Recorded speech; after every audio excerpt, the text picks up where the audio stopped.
Hi, and welcome to the advanced tutorial for the Google Sheets version of the Celebration Days worksheet. So previously, we went through the configuration setup, that's the list of days to celebrate worksheet, and then we looked at planning on the Review Your Selections worksheet.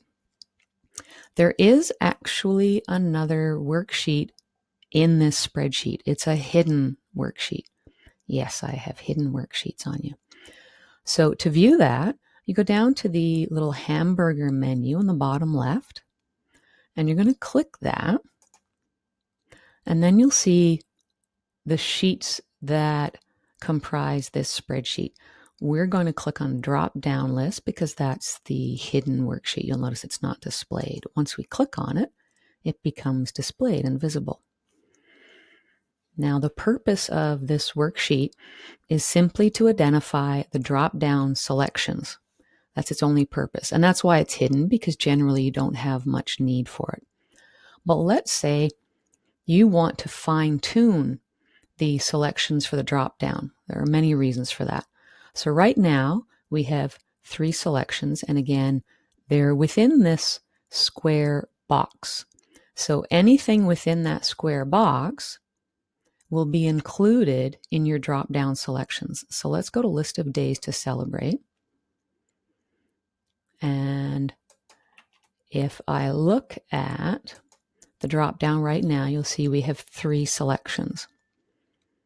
Those are the same selections listed here.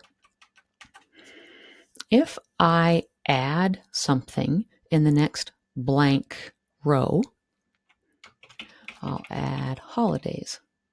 Now you'll notice because I added it in sequence in the next blank row, it actually picked up the same coloring, the banding scheme of the other items in the list. That's a handy benefit. Now let's go to List of Days to Celebrate, and let's look at that drop-down menu. Now you'll see it also includes holidays. If I go back to drop-down lists, what if I add something to the very last entry in the block? Let's add Wild Day. And we go back to List of Days to Celebrate. Actually, before we do, you'll notice this did not pick up any coloring. It didn't pick up the banding scheme because it's not the next item in the sequence.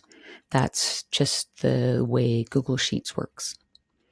So let's go back to List of Days to Celebrate and look at our drop-down list again. So now we have holidays and Wild Day have been added. Now I told you it had to be within this black border. So if I have something outside of that border, and we go back to List of Days to Celebrate, let's see what it does now. It does not pick up that next list. That's because the cells for column D, the selections column, are defined to only function within that black border.